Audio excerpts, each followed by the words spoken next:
Madame, monsieur, bonsoir. À la une de ce journal du mercredi 31 octobre, le bilan touristique de la saison à Troyes. Hier, les professionnels ont dressé un état des lieux complet. Sans surprise, la conjonction pluie, travaux et crise économique a entraîné une perte de recettes pour les hôteliers. Mais la visibilité grandissante de la cité Tricasse redonne de l'espoir aux acteurs locaux. Une collecte de soutien-gorge pour sensibiliser les Auboises au cancer du sein.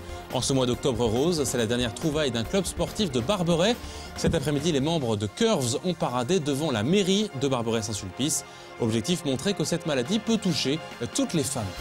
Et puis dans le troisième JT des Nuits de Champagne, les répétitions du Grand Choral avec l'artiste invité d'honneur Maxime Le Forestier qui a partagé également l'émotion des 850 choristes. Ils se produiront vendredi et samedi à l'Espace Argence, mais aussi un extrait du dernier concert d'Orelsan. Le rappeur a fait salle comble hier soir au théâtre de Champagne. Les nuages de l'été ont pesé sur l'activité touristique troyenne. Les chiffres d'avril à fin octobre ont été analysés par les professionnels du secteur à Troyes pour dresser un état des lieux. Et il n'est pas réjouissant. Le chiffre d'affaires est en baisse, 10% d'activité en moins cette saison. Pour les hôteliers, la faute à une météo maussade, même si la ville montre une attractivité grandissante. La fin des travaux est attendue avec impatience. Écoutez les précisions d'Aurélie Juigné. Pour la première fois depuis 2008, les chiffres du tourisme sont en baisse, moins 10% de fréquentation par rapport à 2011.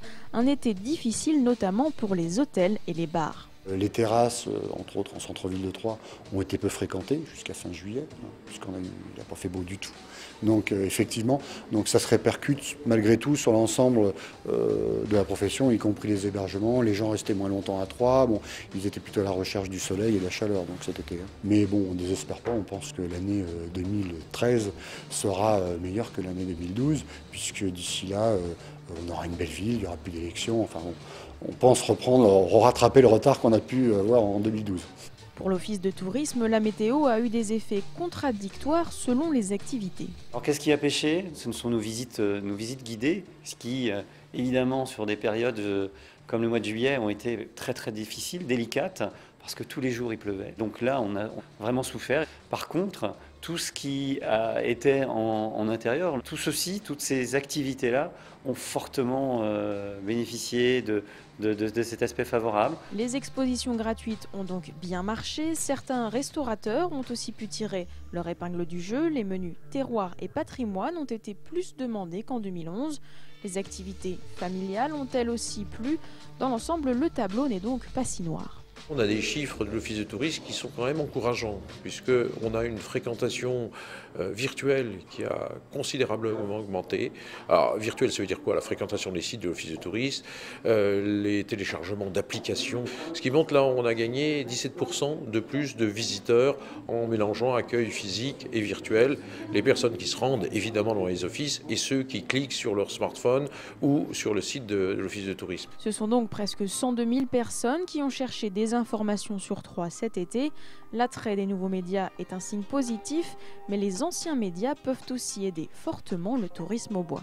Quand on parle d'une destination à un niveau national, ça joue énormément et on voit l'effet tout de suite après, puisque quelques heures après que l'émission soit passée sur les ondes, eh bien on a les coups de téléphone, on a les téléchargements sur les applications qui se multiplient. En 2013, les deux offices de tourisme fusionneront. Installés à côté de l'hôtel de ville, cette position centrale dynamisera peut-être la fréquentation. La fin des nombreux travaux devrait aussi aider à redresser la barre de cette saison difficile. Et l'impact de la fin des travaux se fait déjà sentir sur les quais de Seine rénovés notamment. Ainsi, l'apothicaire a enregistré une hausse de sa fréquentation de 65% cette saison. Il devrait en être logiquement de même pour la place de l'hôtel de ville de Troyes, alors que cette semaine, les arbres sont en train d'être plantés dans le cadre du projet de requalification. 17 arbres doivent prendre place sur le forum. Ils vont être implantés le long de la lame d'eau, 6 frênes à fleurs blanches côté place et 11 érables côté voirie la semaine prochaine. Des arbres d'origine française, comme le souligne le jardinier en chef rencontré par Cyril Tavernet sur la place de l'hôtel de ville ce matin. Donc ici, nous avons fait la technique des fosses d'arbres avec dalles de répartition. Donc on fait des trous de 2,50 m au carré par 1,50 m de profondeur. Et comme il y a un revêtement pavé, nous avons posé des dalles de répartition en béton dessus qui permettent de ne pas tasser la fosse d'arbres. Donc tous les arbres que vous voyez ici viennent de France. C'est une pépinière qui est au sud de Lyon. Donc tous ces végétaux-là sont vraiment français et élevés en France. Normalement, toute la place au point de vue végétation est terminée pour fin 2012. En football, c'était pourtant mal engagé, mais l'Estac s'est bien sorti de son match hier soir face à Monaco. 2-1 en Coupe de la Ligue face à l'équipe donc monégasque au Stade Louis II. Vous voyez de la joie des joueurs troyens à l'issue du match, car cette victoire renforce le moral des troupes à 10 contre 11. Après l'expulsion en fin de match de Yattara, l'équipe troyenne s'est donc qualifiée pour les quarts de finale. Ce sera le 27 ou le 28 novembre. Les buts de l'Estac ont été inscrits après la mi-temps dans un sursaut prometteur par Rincon et Othon. Le club empoche au passage plus de 385 000 €. Prochain match en Ligue 1 samedi au Stade de l'Aube contre Montpellier. Rien de tel qu'un happening pour faire du buzz sur une cause de santé publique. Les membres d'un club de remise en forme de Barberet-Saint-Sulpice l'ont bien compris, avec une manifestation originale pour sensibiliser le grand public au cancer du sein dans le cadre d'Octobre Rose. Cet après-midi à la mairie de Barberet, une guirlande, vous le voyez, de soutien-gorge a été déployée devant le bâtiment municipal avec 200 pièces récoltées durant ce mois pour marquer les esprits sur le fait que cette maladie touche toutes les femmes. Ils seront ensuite donnés au secours populaire. Le trésorier de la Ligue et l'organisatrice de la manifestation s'en réjouissent. Ils sont au micro de Martial Roche. C'est surprenant parce que quand je suis venu, je ne savais pas ce qu'on allait avoir comme présentation. Mais il est vrai que Octobre Rose, c'est principalement pour la lutte contre le cancer du sein. Donc il est normal que ça se traduise par ça. C'est un geste important puisque vous avez vu le nombre de soutiens-gorge qui ont été donnés. C'est important d'en parler pour que les femmes puissent aller faire leur dépistage. Au club, on a des femmes plus jeunes, plus âgées, mais elles connaissent toutes quelqu'un qui peut être sujette malheureusement à cette maladie. En octobre, on en parle, mais on se rend compte que nous, quand on voit nos filles au sein du circuit, qu'elles n'y pensent pas toutes forcément, même si on en parle derrière. Donc là, on se dit qu'avec une action comme ça, normalement, ça ne peut pas passer inaperçu. Et les filles devraient y penser, que ce soit pour elles ou pour leur maman, leur tante, leurs collègues, peu importe. Mais c'est vrai que malheureusement, il y a encore beaucoup de femmes qui font l'autruche et la peur n'évite pas le danger. Donc, il faut faire sa mammographie.